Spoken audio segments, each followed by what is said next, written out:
I read 10 Christmas-themed murder, mystery, and horror books, and I am here to rank them from the worst to the best. So let's kick this video off with the worst book out of the 10 that I read. That book is Christmas Presents by Lisa Unger. I did not actually finish this book. It was a DNF for me. I read until 43%. Because it is a DNF, it is ranking at the very bottom of my list. The reason why I DNF'd this book was because we got to a chapter where one of the characters gets kidnapped and like held hostage, and it is a female character. And because I am so tired of reading books about women being just brutalized, I had to DNF this book at that chapter. Before that point, it was okay. This book wasn't doing anything huge for me. And like I said, I'm just so sick and tired of these sort of themes in books where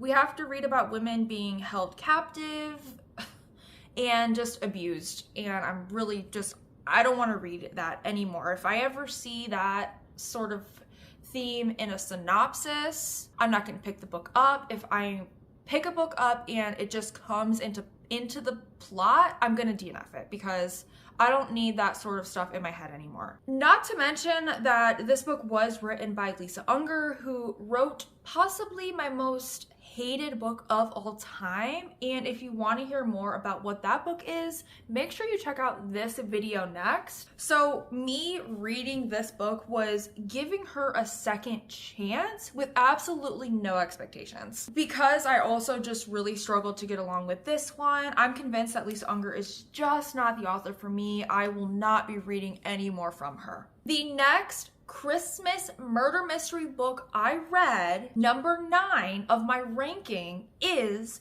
The Christmas Murder Game by Alexandra Benedict. Now, I wanted to rank this book as number 10, being the absolute worst of the list, but I couldn't rate this book above a book I DNF. Like, it just did not seem fair because at least I finished this book, right? But this book was terrible. It's another one that places on my worst books of 2023. This book was awful. I rated this book 1 star. In this book, we're following our main character who receives a letter from her aunt inviting the main character to come back to their family estate and play this annual Christmas game that the family does. Whoever wins this game will win the deed to the house. All of the characters are competing with each other. Not everybody is playing fair. And this is definitely one of the worst books I've read in my entire life. I found the writing very repetitive, very tedious, so many unnecessary details. I just wanted this book to get to the point. I did not feel like we needed all that background. There was also a lot of aspects about this main character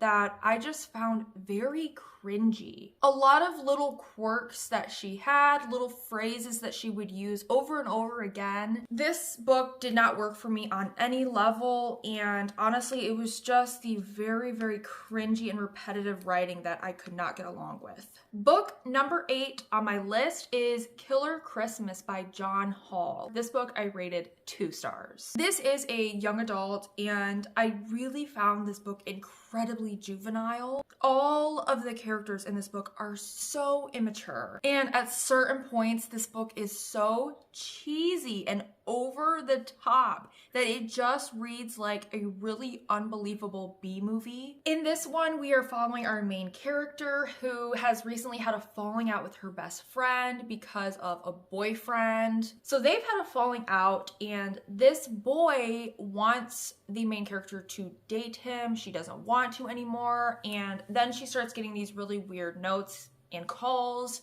and basically somebody is stalking her and she thinks it's this boy. It's like all this friend drama that is surrounding this extremely mediocre, over-controlling teenage boy. The climax scene is very over the top, but the epilogue chapter was like the cherry on top of the outrageously ridiculous cake. I did appreciate once some of the action of this book started picking up, We started to have some kills and the body count was rising. And I did appreciate the fact that this author was not afraid to kill their characters. Book number 7 is Sherlock Holmes and the Christmas Demon by James Lovegrove. This book took me a little while to get into because the way that the book picks up, the book begins by wrapping up some past mystery that went on, and it does it in very extreme and great detail, similar to the end of an Agatha Christie book. It was just a very dense way to begin a book,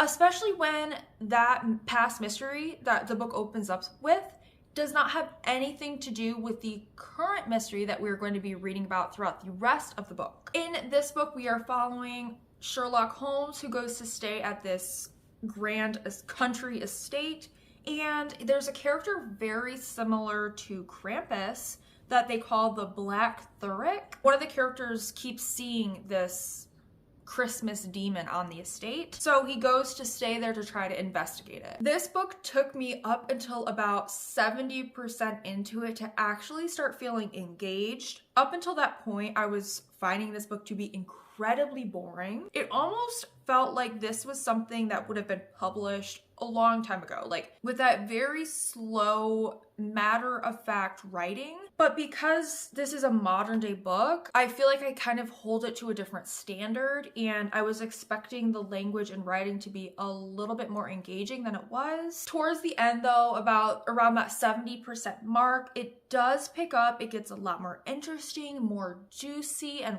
fun to follow. I did also like the wrap-up ending. I thought that was really interesting. So I did overall rate this book a 3-star. Book number 6 in my ranking is Sherlock Holmes and the 12 Thefts of Christmas by Tim Major. I did enjoy this one more than the previous one, the Christmas Demon one. And I will admit that while I did enjoy reading it, I can admit that it was very all over the place. There's just like 15 different subplots in this book, different diversions in the plot that fork off in different directions before wrapping up the previous bit. But overall, I found this book to be very compelling. I just kept being drawn back in and wanting to keep reading this. And this is one that definitely convinced me that I want to continue on in my journey reading more into the Holmes universe. Book number 5 in my ranking is Murder on the Christmas Express by 𝚲𝚃 Benedict. And this is the same author who wrote the other book on this list, The Christmas Murder Game. I was shocked that she wrote that other book because this was the one I read first. This was actually the very first book I read of all of these. I really enjoyed this one. I thought it was the perfect one to kick me off with this challenge. There's a killer that is walking about the train, stalking the passengers,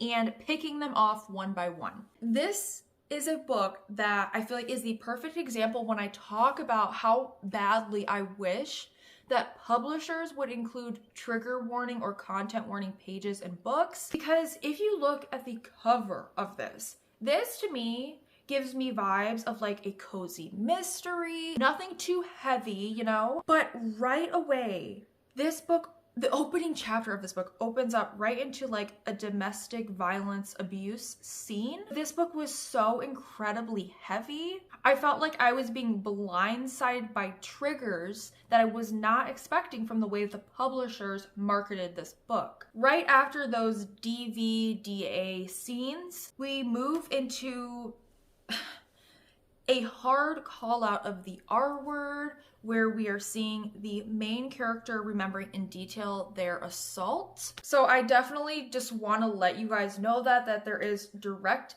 mention and detail on the page of an essay, and I wish I could have been in the mindset and kind of been preparing myself knowing that that was going to be in the book, because that really affects me when it just kind of blindsides me. I did really love the main character of the book. Her name is Roz. She is a retired police detective. She was that type of character who doesn't put up with anything from anyone and is not afraid to speak her mind and stand up for herself and stand up for others. And I love loved reading her perspective and how sure of herself she was. I did feel like this book took a lot of time to get to the actual murder. It takes till 50% of this book until we get to the actual murder, which is kind of surprising. I wouldn't have thought it would take that long. There is another like subplot of this book that I feel like was totally unnecessary. Roz is trying to get home to her daughter who is going to be going into a C-section, so she wants to be there for the pregnancy birth. And there's just so many scenes where she's calling the daughter, trying to figure out where she is in labor. It really didn't have anything to do with the actual story on hand, like this murder on the train. I did really like, once we find out about the murder, the way that the murder happened, I really liked when that was explained because it was very Agatha Christie-esque. Like this was definitely something that Agatha Christie would have done, has done in several of her books. And so because I feel like this book is a play on Murder on the Orient Express, I like that there was that like callback to Agatha Christie. Overall, I enjoyed this one. I rated it a 3 out of 5 stars. Book number 4 in my ranking is Snowball, A Christmas Horror Story by Andre Gonzalez. I really enjoyed this book. I rated this one a 4 out of 5. Every chapter is one day leading up to Christmas. I think it starts like December 8th and then we're on December 9th, 10th, 11th. Right in the beginning, the wife of this family, she brings home from the thrift store this elf on the shelf that she found. It's a little creepy, but they put it out. Every day they move the elf, and eventually really weird things start happening around the house. Lights are turning on, the shower's turning on, and the main character starts really questioning his own sanity. Like I said, I really enjoyed this one. I found it very creepy. This really gave me like Paranormal Activity vibes, where we're following this family like day by day, and little by little these spooky events start intensifying. Like on the first day it's just something small, something that you can explain away, but every day it gets a little bit more sinister, a little bit bigger and harder to ignore. And I just felt like this book had really good pacing. I was hooked. I wanted to know what was going to happen. I wanted to know how this was going to wrap up. And the ending of this book was crushing. Book number 3 in my ranking is Hercule Poirot's Christmas by Agatha Christie. This book takes place around Christmas, where we are following a family reunion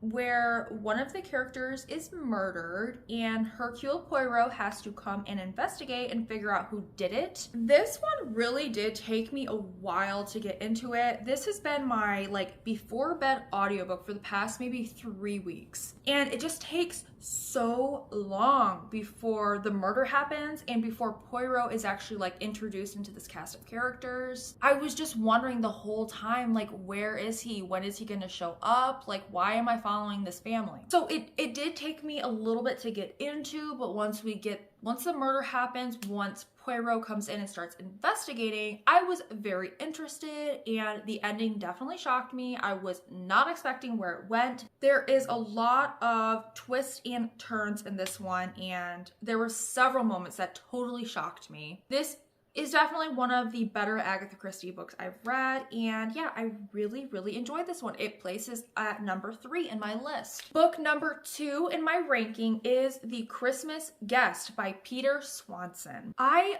really, really enjoyed this book. It's only 104 pages. And this is like, again, this is a perfect example for me of why I question sometimes, why do authors spend so much time like with so much exposition, so much character background, and I just want them to get to the point. This book is proof to me that you can get to the point in 100 pages. Like, we don't need chapters and chapters and chapters of like just excessive detail that isn't adding anything to the story. The way that the second half of this book came together, it was really something. And the ending of this book, where we kind of have a tie-in to the title of this book, where that is revealed, was just wow. Like, I was not expecting it. This book was very, very sad though. When you get to the ending, when you get to the reveal and find out what's going on, I think that that really is a testament to how good this book is, that in 100 pages, I could feel so connected to the characters and the story and go on this like emotional roller coaster where the ending and wrap up really affected me and made me very sad. Okay, the final book of these 10 Christmas thriller, murder, mystery, and horror books, my favorite one of all of these, my number one, is Secret Santa by Andrew Schaefer. I really, really liked this book a lot. This was very close to being a 5-star. I did settle on a 4, but it was almost a 5-star. This was a standout holiday horror novel. There is so much witty writing in this book, and also very, very interesting occultism explored. And I feel like this book is more of what I wanted from the book Silver Nitrate by Sylvia Moreno Garcia. This book is like exactly what I wanted from that. I really, really enjoyed reading through this main character's perspective. They were so interesting and engaging to me. I also love there was at least 2 Shirley Jackson shoutouts, which I am always here for. This book is also set within the publishing world, and I adore books about books, and I found that so interesting. This book, we're following our main character who, through a turn of events, this main character ends up getting a job pretty much at the head of this publishing company, and she is trying to kind of like turn this publishing house around and get them to be successful again, because it's been a long time since they've had like a really hit bestseller. I really loved the writing in this book. It was so humorous. There's also such a like feminist undercurrent to this book, and I loved it so much. I really could see myself buying a physical copy of this book and rereading it and annotating it, keeping it on my shelf because I enjoyed it that much. I feel like for this book, I was especially enjoying it for the first half, and the reason that it didn't quite get a full 5-star rating for me was because the ending did not quite stick the landing for me. I almost felt like this book just ends and it left me wanting something a little bit more. Overall though, I did really enjoy it. I would recommend it to you, especially out of all 10 of these Christmas themed mystery thrillers I read. This was definitely my number one favorite. I did have so much fun with this challenge. I feel like this was a great way to get me like in the Christmas spirit. I am definitely not a Christmas person at all.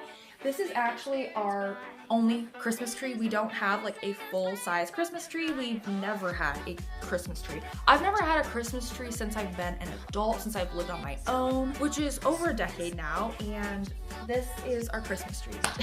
I would love to know how your December is going. I would love to know if you guys have been doing any themed reading this December. If you have and you would like to recommend to me any of the Christmas themed mystery thriller horror books that you have been reading, please let me know. I hope you guys are having a fantastic December. I hope you all have a wonderful Christmas or holiday, whatever you celebrate this time of year. And other than that, I will see you in my next video.